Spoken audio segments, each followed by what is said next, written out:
नमस्कार, आप सभी का स्वागत है हमारे इस खास कार्यक्रम 1 to 1 में। आज हमारे साथ मौजूद है इंदौर के महापौर पुष्यमित्र भार्गव।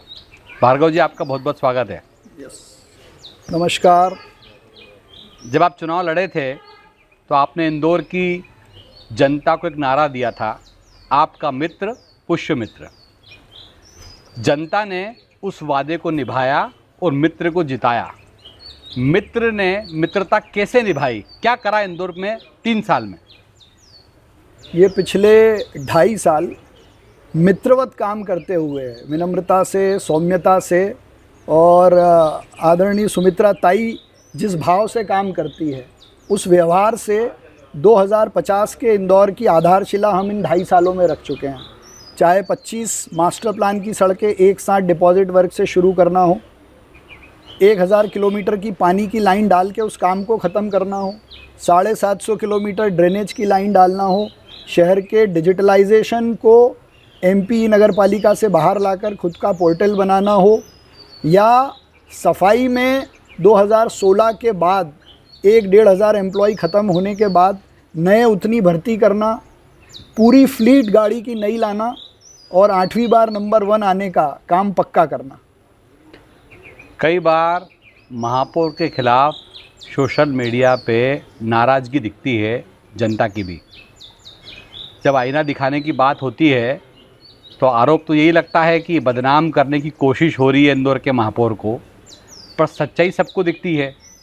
रोड खुदे हुए हैं, मलेरिया में लोग परेशान हो रहे हैं, बीमार हो रहे हैं, ये पूरे इंदौर को दिखता है। पर जब एंटी चीज़ें जाती हैं तो आरोप लगता है, उस समय पूरा शहर महापौर को ढूंढता है। यह सोशल मीडिया पे जब भी शहर हित के में बात कोई आई और किसी ने क्रिटिसाइज़ किया, हमने उसको स्वीकार किया। ऐसा नहीं है कि इसके पहले कभी शहर में बारिश के बाद बीमारी नहीं हुई हो, या पहली बार ऐसा हुआ हो कि बारिश के बाद बीमारी हुई है। हमने उसको कंट्रोल करने का काम किया। दूसरा, शहर खुदा हुआ था, ये हम स्वीकार किया। जब आप 1000 किलोमीटर पानी की लाइन डालोगे, 750 किलोमीटर ड्रेनेज की लाइन डालोगे, जो काम पहले हो जाना था, तो शहर खुदेगा। शहर में जब 22 पुल एक साथ बनेंगे तो शहर खुदेगा। और जब काम होता है तो पीड़ा थोड़ी सी झेलना पड़ती। लेकिन आज जब 4 ब्रिज शुरू हो गए, या बाकी जब ब्रिजों का काम चल रहा है, जब पानी और ड्रेनेज के काम पूरे हो गए और जिन कॉलोनियों में पीछे ड्रेनेज भराती थी आज नहीं भरा रही है, तो उनको सुकून भी है। इंदौर सोशल मीडिया जनप्रतिनिधि का आईना है, उस पर अगर क्रिटिसिज्म है तो उसको स्वीकार करना चाहिए और उस पर काम करना चाहिए।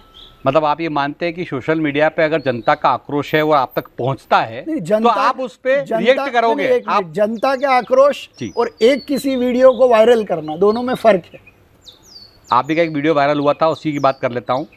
आप ही कह रहे थे और आप ही ने वो सोशल मीडिया पे डाला।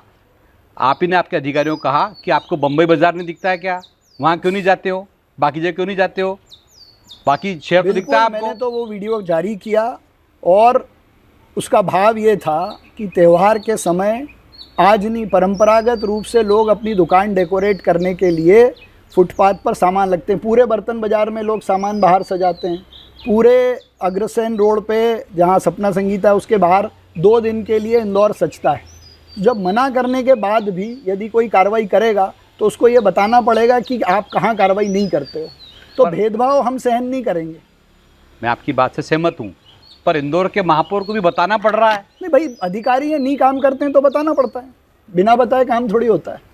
अधिकारी जब कार्रवाई करते हैं तो बजरंग दल के लोग उनकी पिटाई करते हैं, और बजरंग दल के उच्च अधिकारी पदाधिकारी ये कहते हैं कि महापौर ने आश्वस्त कर दिया कि कोई कायमी नहीं होगी, और रात को फिर FIR हो जाती है।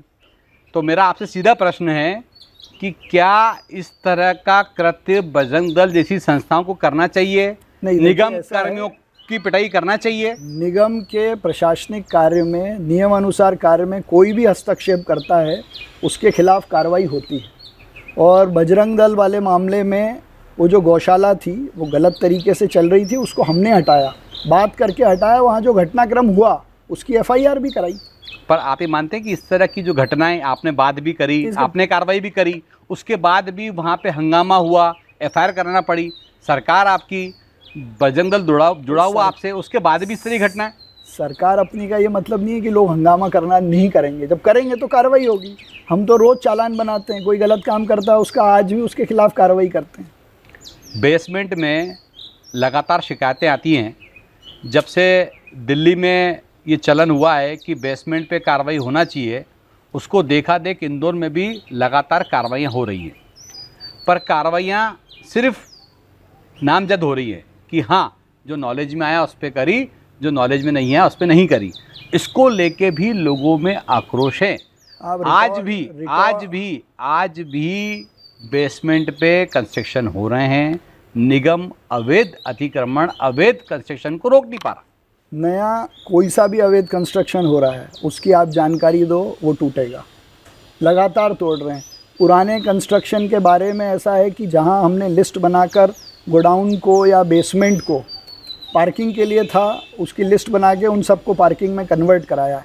तो नया अवैध निर्माण हम लगातार तोड़ रहे हैं। अभी 2 दिन पहले सिरपुर में भी तोड़ा, परसों भी हमने एक मकान बन रहा था वो तोड़ा। तो नया अवैध निर्माण इंदौर में बिल्कुल नहीं करने दे रहे हैं। अवैध निर्माण को लेके आरोप भी लगे कि अवैध निर्माण की आड़ में निगम वसूली कर रही है। नहीं, ये तो गलत आरोप है, इसमें कोई दम नहीं है। निगम का काम वसूली का नहीं है। कई लोग जो शिकायत करते हैं और उस तरह का काम करते हैं, उनके खिलाफ हम ज़रूर कार्रवाई करते हैं। महापौर जी, इंदौर के कई पार्षदों की शिकायत है, जब भी पार्षद के क्षेत्र में किसी का मकान बनता है तो निगम के अधिकारियों को बाद में पार्षद को पहले पता होता है और वो या तो नोटिस देते हैं। ऐसे कई बड़े विवाद आपके सामने भी आए हैं, कईयों के वीडियो वायरल हुए हैं। तो आखिर इस पे अंकुश क्यों नहीं लग पा रहा है? आखिर पार्षद क्यों अति कर रहे हैं? देखिए, ये 2 पक्षीय बात है। सबसे पहले पार्षद को मालूम पड़ना कि अगर कॉलोनी में अवैध निर्माण हो रहा है तो ये कहीं ना कहीं उस पार्षद की जागरूकता को दर्शाता है कि वो फील्ड में घूमता है। दूसरा, अवैध निर्माण हो रहा है उसकी सूचना देना उसका काम है। ये काम अलग बात है, इस पे बिल्कुल रोक लगनी चाहिए कि उसका वो दुरुपयोग ना करे। लेकिन शहर में कई लोग हैं जो झूठी शिकायत करके ब्लैकमेलिंग का काम करते हैं, उसको भी हमने कठोरता से रोकने का काम किया है। इस तरह के अगर ब्लैकमेलिंग के लोग करते हैं और आपके संज्ञान में आता है तो आप सख्त कार्रवाई करके संदेश क्यों नहीं देते हैं उन ब्लैकमेलरों को जो इस तरह की ब्लैकमेलिंग करते हैं? आप मुझे बताइए क्या संदेश देना है उसमें, किस तरह का संदेश देना चाहिए? अगर कोई ब्लैकमेलिंग कर रहा है तो उस पर तो एफआईआर होनी चाहिए ना, उस पर तो नियम अनुसार कार्रवाई होनी चाहिए। आप तो वकील भी हैं। ऐसा नहीं है, ब्लैकमेलिंग कई ढंग से करते हैं वो। जो केस कंपाउंडिंग हो सकती है उसमें शिकायत में तो दम होता ही है ना। कुछ तो आदमी खुद भी गलती करता है। शहर में इतने लोग मकान बनाते हैं, सब नक्शे के हिसाब से बनाते नहीं है, तो लोगों को भी आग्रह करना पड़ेगा। अच्छा, आपको याद होगा, इस तरह के जो ब्लैकमेलर्स हैं ना, वो बीच का रास्ता निकालते हैं। मतलब आप मानते हैं कि ब्लैकमेलर स्मार्ट है? हाँ, आप कह सकते हो। बीच में महेंद्र हाडिया विधायक ने भी एक जगह उनका वीडियो वायरल हुआ, वो कह रहे कि पूरा इंदौर अवैध है। तो क्या पूरा इंदौर तोड़ दोगे क्या? किसी अधिकारी से वो चर्चा कर रहे थे फ़ोन पे और वो कह रहे थे कि पूरा इंदौर ही अवैध बना हुआ है, तो क्या पूरा इंदौर तोड़ दोगे? एक तरफ आप कार्रवाई की बात करते हो, दूसरी तरफ विधायक इस तरह की भाषा का उपयोग करते हैं। इस बात को समझना होगा, उसका बैकग्राउंड, उसकी हिस्ट्री क्या है। किसी जगह पे जनप्रतिनिधि के क्षेत्र में कोई कार्रवाई हो रही है, उसको आपको कॉन्फिडेंस में लेना पड़ेगा, उनको ये बताना पड़ेगा। कुछ परंपरागत बाज़ार हैं जो शहर में 25-30 साल से चल रहे हैं, उसी जगह पे चल रहे हैं। मान लीजिए उनको भी हटाना है सड़क के लिए या ट्रैफिक के लिए, तो आपको जनप्रतिनिधि से बात करना पड़ेगा, उनको कॉन्फिडेंस में लेना पड़ेगा। अब कोई अगर जाके तुरंत वहाँ कार्रवाई करने लग जाए तो आपको उनको ये बताना तो पड़ेगा कि हम क्या कार्रवाई करने आए हैं। उसी का उनको गुस्सा था। अगले दिन जब उनको बात की, समझाया, उनकी उपस्थिति में कार्रवाई हुई। इंदौर शहर के जनप्रतिनिधि देश में इसलिए जाने जाते हैं कि वो प्रशासन के साथ मिल के शहर हित में यदि कोई निर्णय हो जाता है एक बार, तो फिर हस्तक्षेप नहीं करते। इंदौर में काफ़ी समय से देखा है कि कभी भी नगर निगम और पुलिस एक प्लेटफॉर्म पे कभी नहीं रहे, इसीलिए आज भी इंदौर का ट्रैफिक बिगड़ा हुआ है।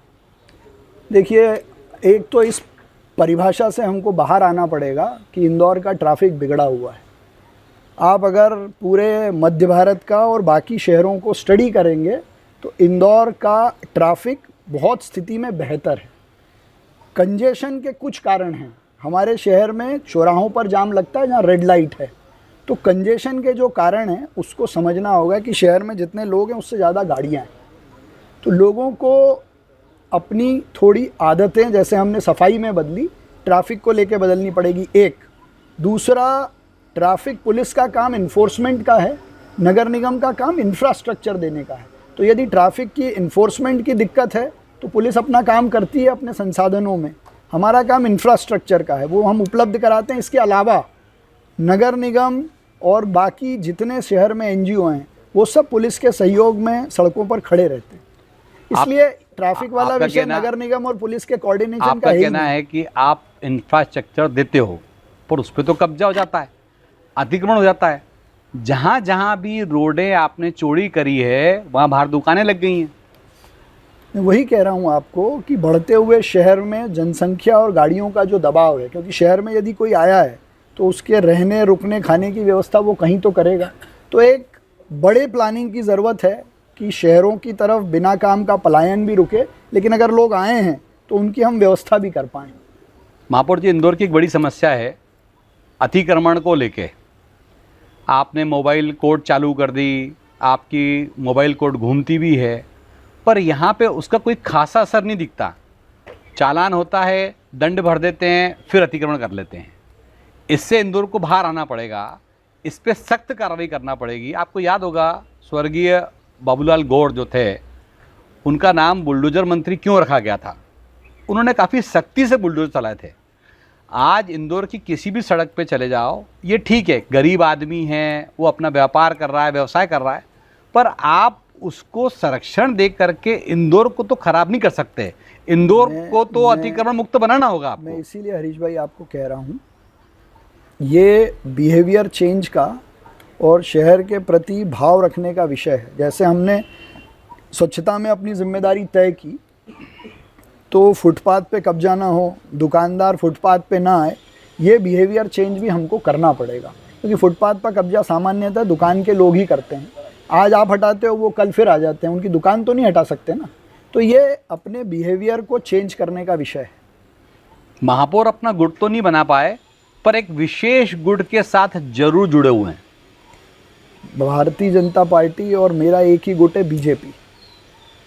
आप ये मानते? मैं इंदौर शहर में और मध्य प्रदेश में जितने बड़े नेता हैं सबसे सलाह लेता हूं, सबको विषय पर अपने साथ जोड़कर काम करता हूं।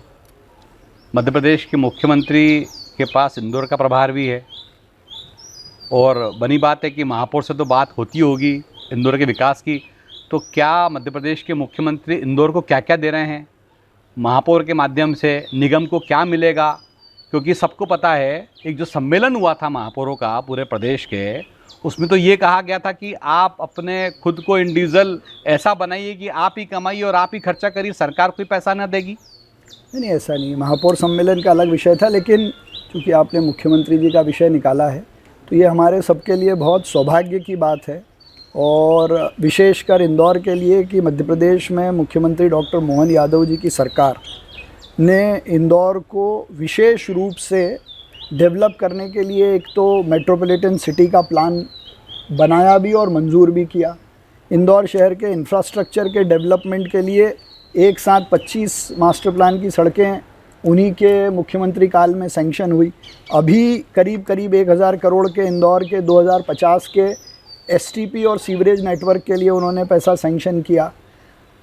नदी की सफाई, पानी के डिस्ट्रीब्यूशन के लिए नर्मदा जी का 4था चरण, जो कि बहुत बड़ा काम इंदौर के लिए हो रहा है, जो 2050 तक के पानी की व्यवस्था करेगी। तो ये डॉक्टर मोहन यादव जी का विज़न है, जिसने 2050 तक के इंदौर में उन व्यवस्थाओं को जुटाने का काम किया। जहाँ तक नगर निगम का विषय है, तो नगर निगम को चुंगी क्षतिपूर्ति की राशि हो या जितनी हमारी ग्रांट्स हैं वो सब समय पे मिल रही हैं, और नगर निकाय आत्मनिर्भर बने, उस पर हमने इंदौर में मंथन किया था और उसके कई सारे सुझाव माननीय मुख्यमंत्री जी ने भी दिया। आपको याद है, माननीय मुख्यमंत्री जी ने कहा भी था कि सिटी डेवलपमेंट प्लान के लिए नगर निगम खुद अपने प्लान लेकर आए, अपनी टाउन प्लानिंग लेकर आए। तो वो भी पैसा जनरेट का एक तरीका है, उस पर भी हमने बहुत तेज़ी से काम किया। अभी फिर डेवलपमेंट के लिए 16 मास्टर प्लान की सड़कें हमको मिलने वाली। राजस्व को लेके नगर निगम अभी भी काफ़ी पीछे है। वसूली क्यों नहीं हो पाती? आप ढोल नगाड़े बजाते हैं, आप उनका जा करके वसूली करके बड़ी अच्छी सी प्रेस नोट जारी होता है कि हमने ढोल बजाया और वसूली करी। एक बहुत लंबी लिस्ट है, सालों से उनकी वसूली नहीं हो पा रही है। आखिर वसूली में समस्या क्या है निगम को? मुझे लगता है एक समस्या ये है कि जो आम अखबारों में और सोशल मीडिया पे रिकवरी के संदेश आते हैं, उस आधार पर हम काम का आकलन करने की कोशिश करते हैं। काम का आकलन काम और उसके आंकड़ों से होता है।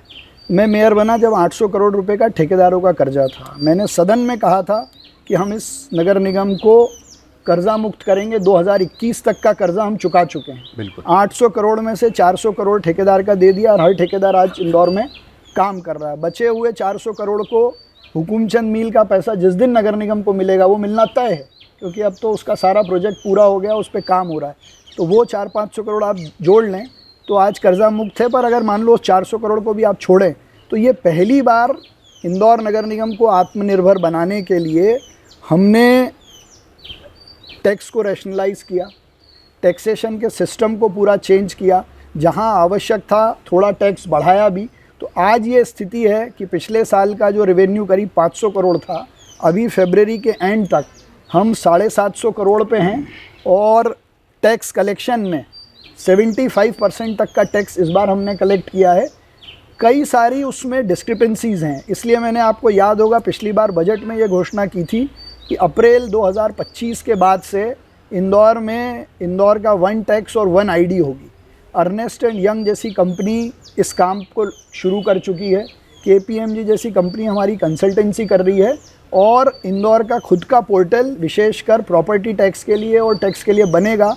तो ये जितने 2 खाते हैं, डिस्क्रिपेंसीज़ हैं, तो आपको 2-3 साल में ये देखने को मिलेगा कि कवरेज इसका 90% जाएगा। फर्जी बिल घोटाला, इंदौर में उसकी बहुत गूंज थी, प्रदेश में गूंज थी कि फर्जी बिल बन गए और फर्जी घोटाला हो गया।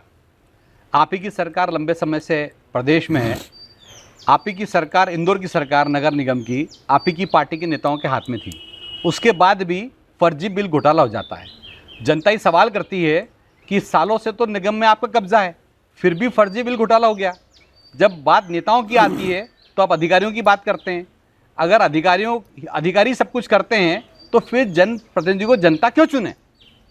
ऐसा है, किसी भी सिस्टम में गड़बड़ी नहीं होगी ऐसी गारंटी तो कोई नहीं दे सकता। किस सिस्टम में गड़बड़ी नहीं है इसका कोई रिकॉर्ड कोई दे नहीं सकता। दूसरा, ये जो घोटाला है जी, ये कुछ 3-4 लोगों के मास्टरमाइंड में था, जो कि अधिकारी कर्मचारियों के साथ थे, और वो जितने लोग थे वो सब जेल के पीछे हैं। आपके चेक पे फर्जी साइन करके कोई पैसा निकाल ले, इसमें आपकी गलती है क्या? नहीं है ना। तो ये घोटाला वैसा ही है कि नगर निगम में किसी ने फर्जी कागज़ लगा के पैसे निकाल लिए। तो ऐसी चीज़ें आपराधिक माइंड से होती हैं, उन अपराधियों को सज़ा मिलनी चाहिए, वो मिली है। और ये अच्छे अधिकारियों और अच्छी जनप्रतिनिधियों का निर्णय था कि जब ये घोटाला सामने आया तो जांच की, उसकी एफआईआर की और उनको जेल भी भेजा। पर फिर छवि भी सरकार की खराब हुई, पार्टी खराब हुई कि नहीं हुई? ऐसा है, कोई घोटाला सामने आए और आप उस पर कार्रवाई नहीं करो, ये गलत होगा, या कार्रवाई करने से जो लोग दोषी हैं वो जेल के पीछे जाएं, वो सही होगा। तो ये तय करने की बात है। इस आधार पर लोग अपने मन में क्या विचार बनाएंगे वो तो खैर जनता तय करेगी। लेकिन जनता के मन में ये बात गई कि बरसों से जो लोग नगर निगम को लूट रहे थे, नगर निगम में फर्जी बिल के आधार पर चोरी कर रहे थे, कम से कम वो आज जेल के पीछे हैं। आपको लेके भी कहा जाता है कि महापौर भी करप्शन की ओर हैं, कुछ प्राइवेट लोग हैं जो महापौर को चला रहे हैं, महापौर के नाम की सुपारी ले लेते हैं और काफ़ी तगड़ा भ्रष्टाचार जो हो रहा है उसमें महापौर भी लिप्त हैं। हरीश जी, आप कठिन सवाल पूछते हैं, लेकिन तथ्यहीन आधारहीन सवाल पूछना मुझे लगता उचित नहीं है। चलिए, जबलपुर हाईकोर्ट ने निर्णय दे दिया है कि अब तो बीआरटीएस हटना चाहिए। मुख्यमंत्री जी ने कई समय पहले कह दिया था कि बीआरटीएस को हटाएंगे, पर अब तो जबलपुर हाईकोर्ट ने भी निर्णय दे दिया है। तो आखिर कब तक हटेगा इंदौर का बीआरटीएस? देखिए, माननीय मुख्यमंत्री जी ने बहुत विजन के साथ, सोच के साथ, शहर के प्लानिंग के साथ बीआरटीएस हटाने की घोषणा की थी। और जब उन्होंने घोषणा की थी तो पूरे शहर ने उनका धन्यवाद किया था, मेयर के नाते हमने उनका अभिनंदन किया था। और चूँकि ये मामला कोर्ट में लंबित था, आज कोर्ट ने भी सरकार का पक्ष सुन के ये फैसला दिया है कि बीआरटीएस सरकार हटाती है तो हटा सकती है।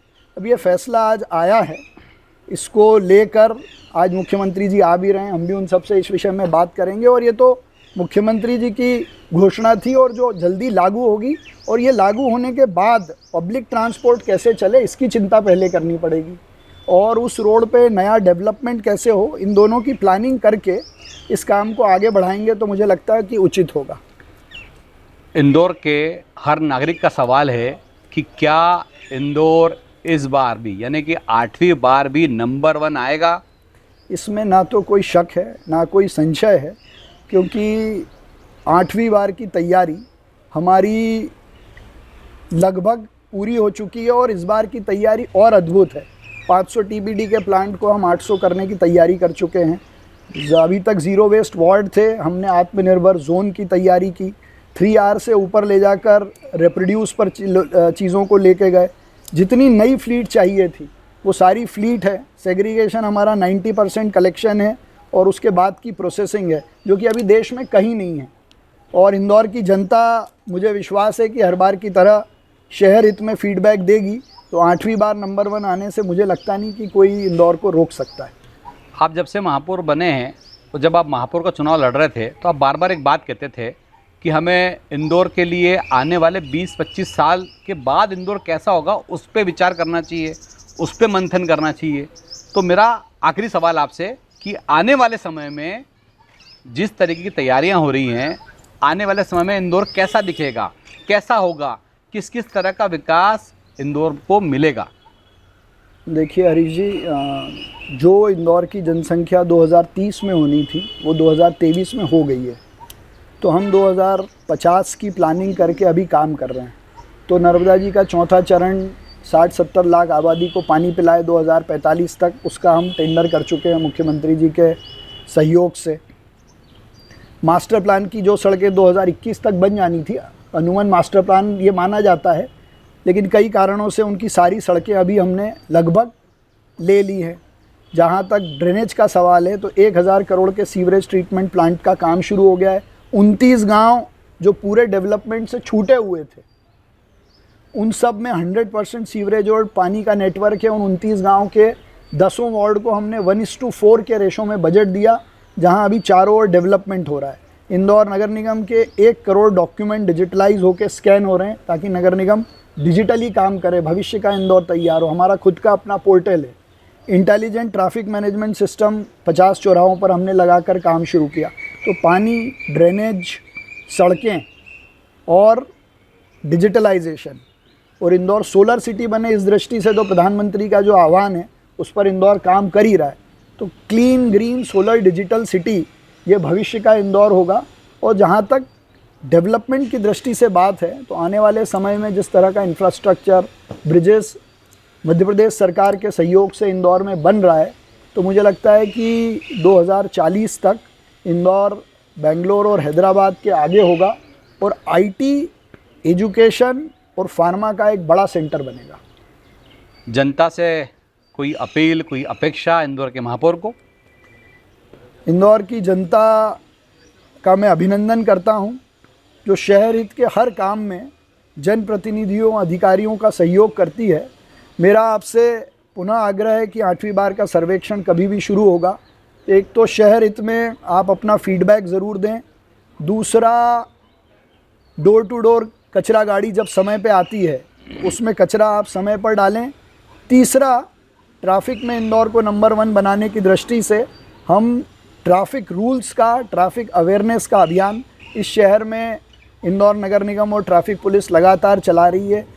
1000 से ज़्यादा वॉलंटियर समय समय पर सड़कों पर खड़े होकर लोगों को जागरूक करते हैं। हम भी उसका हिस्सा बने। तीसरा और बहुत महत्वपूर्ण, सेंट्रल एशिया के सबसे महंगा पानी पीने वाला हमारा शहर है, जल संरक्षण का जो हमारा काम है उसमें भी जनता ज़रूर सहयोग करे। जनता के कई सवाल थे इंदौर के महापौर से, और इंदौर के महापौर ने सभी सवालों का जवाब भी दिया। हम फिर मुखातिब होंगे आपसे अगले नए मेहमान के साथ। आप लगातार देखते रहिए HBTV न्यूज़। धन्यवाद, नमस्कार। Thank you.